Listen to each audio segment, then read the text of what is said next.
Bonjour, je suis très heureuse de vous retrouver dans la cuisine de Taste Factory. Si vous avez regardé les réseaux sociaux, si vous avez regardé la page Facebook, eh bien vous avez vu que je vous annonçais une recette de gâteau aux pommes IGEBA. C'est ce que je vais vous proposer aujourd'hui en vidéo. Alors, si vous ne me connaissez pas, je m'appelle Anne-Catherine, je suis la créatrice de Taste Factory et ma mission, c'est de vous aider à manger plus sainement, particulièrement à un index glycémique bas, c'est-à-dire sans sucre raffiné. On chasse un petit peu les glucides qui sont mauvais pour la santé, mais surtout, on continue à se faire plaisir. C'est le but, c'est que les recettes soient savoureuses, qu'on se fasse plaisir tout en mangeant sainement. Donc, on est parti aujourd'hui pour notre gâteau aux pommes et je vais vous présenter les différents ingrédients qui seront nécessaires pour réaliser la recette. Pour cette recette, vous avez besoin de 150 g de farine. Alors, j'y reviendrai. La farine, eh bien, quand on cuisine un index glycémique bas, c'est un problème. Pourquoi? C'est une source en fait de glucides, donc de sucre, qui fait monter très fort le taux de sucre dans le sang. La farine de blé raffinée, telle qu'on l'utilise habituellement pour les pâtisseries, c'est pas du tout bon pour la santé.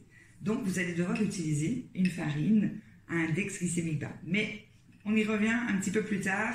Je vous présente d'abord tous les ingrédients. Après, la farine, fatalement, il va nous falloir des pommes. Alors, dans la recette, je mets l'équivalent de 3 pommes, 3 belles pommes. Moi, il se fait que ce sont les pommes du jardin, tout simplement. Donc, elles sont un peu petites, celles-ci.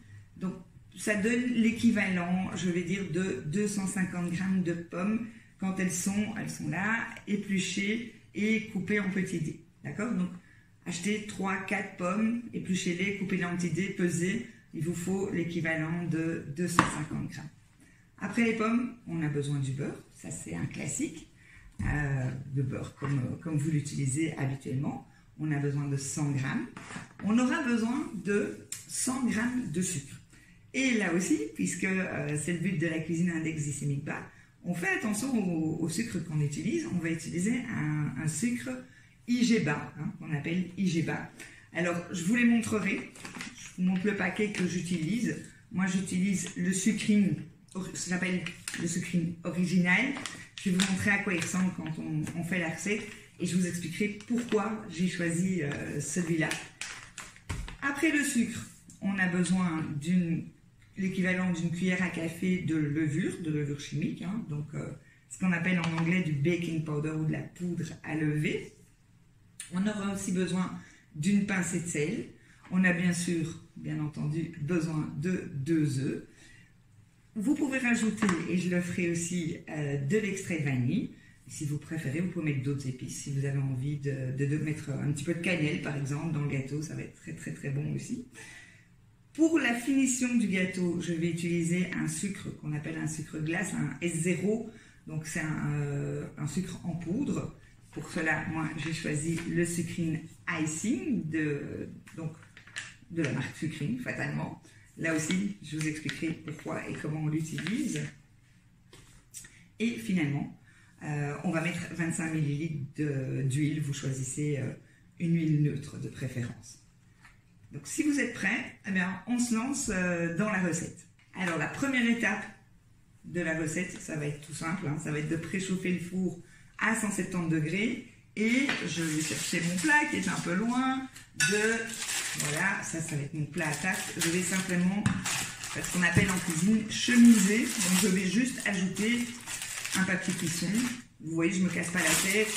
J'enfonce et je marque un peu les bords. Ensuite, je vais m'occuper de la farine. Alors, j'y viens à cette farine IGEBA, cette fameuse farine IGEBA. Donc, je vous l'ai dit, la farine de blé raffiné fait monter le taux de sucre dans le sang, ce qui n'est pas du tout le but de la cuisine à index glycémique bas. Donc, on va devoir échanger notre farine de blé raffiné contre d'autres farines. Il existe un tas d'autres farines que vous pouvez utiliser, mais les mélanges sont relativement complexes. Les chaînes de gluten ne sont pas les mêmes. Donc, faire de la pâtisserie à index glycémique bas, ce n'est pas toujours facile. Les recettes peuvent rater, on doit faire beaucoup de tests. Moi, je vous ai trouvé une solution merveilleuse. Alors, cette fameuse farine fabuleuse, c'est, je vous le montre de tout près, la farine Fiber Pasta. C'est une farine de blé dur qui vient d'Italie. et qui, par un procédé mécanique, obtient un index glycémique très bas. Alors, je pense qu'il est mis dessus. Voilà, c'est un index glycémique 29. Elle est fabuleuse parce qu'on l'utilise comme une farine de blé raffinée classique. Simplement, je la verse dans un bol. C'est relativement simple. J'y ajoute une cuillère à café de levure. Je vais y mettre, alors, une pincée de sel, une toute petite pincée de sel. Vous savez que le sel est un exhausteur de goût.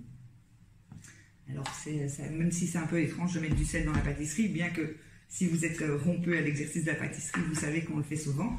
Je vais reculer pour prendre une cuillère parce que je vois que j'ai... Ah non, j'ai pris ma spatule. Voilà, je suis mieux organisée que ce que je pensais. Et simplement, je vais mélanger. Voilà. Alors, on va s'occuper du beurre maintenant. Je vais travailler, moi, avec un petit batteur à la main, hein, pour vous montrer que voilà, il ne faut pas un matériel très sophistiqué pour faire cette recette. Si vous avez un robot ménager, bien entendu, vous pouvez travailler avec votre robot ménager. D'accord ? Vous allez simplement transférer le beurre dans le plat et le tourner en pommade. Alors évidemment, c'est plus simple si votre beurre est à température ambiante.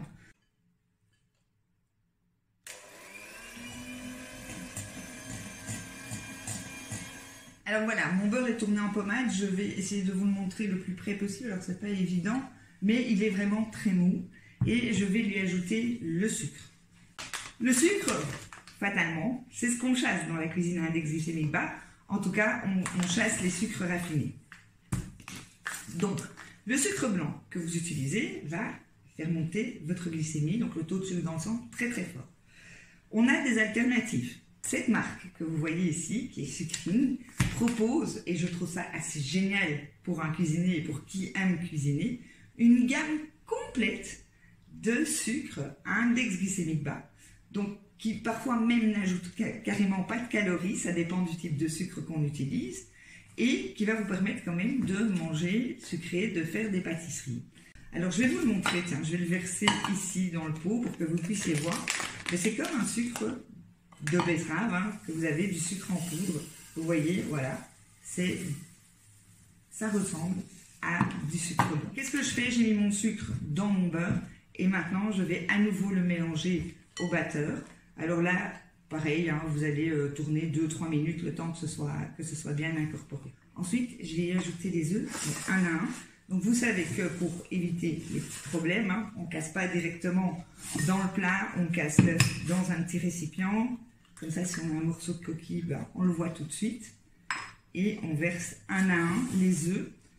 Alors les œufs et le beurre, ben, ça ne fonctionne pas super bien au niveau du mélange. Pourquoi? À cause de l'albumine de l'œuf.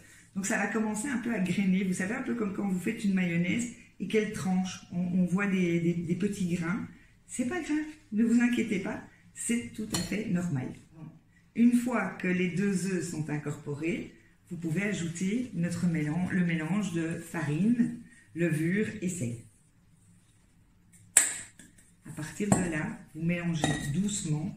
Alors moi, je vais même le faire, je vais enlever le batteur. Je vais juste récupérer, voilà, ce qui restait de la préparation. Et je vais même le faire à la main. Vous pouvez le faire au batteur. Hein. Ouh, j'en mets partout. Je ne fais pas attention à ce que je fais parce que je regarde la caméra, je vous regarde en même temps. Hein. Donc voilà, je vais la mélanger gentiment jusqu'à ce que toute la farine soit incorporée. Voilà, je commence à avoir une belle pâte où ma farine est bien incorporée à mon appareil. Je vais rajouter l'huile que je cherche. Ah, elle est là. Je la rajoute maintenant. Voilà, ma pâte est toute belle. Je vous la montre à la cuillère. Vous voyez, j'ai une belle pâte qui colle un petit peu sur ma spatule, mais c'est tout à fait normal. J'y ajoute mes pommes qui ont été coupées en petits morceaux. Et je vais tourner à la main. C'est le moment, si vous voulez ajouter de la vanille, un extrait de vanille, c'est le moment de le faire aussi. Une fois que ma pâte est mélangée, je vais tout simplement la transférer dans mon moule.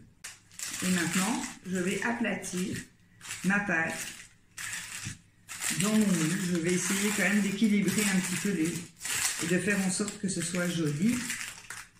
J'essaye d'avoir la même épaisseur de pâte sur toute la superficie. Alors voilà, le gâteau aux pommes est cuit. Hein, j'essaye de vous le montrer, je ne touche pas trop parce que il est chaud, il est tout beau.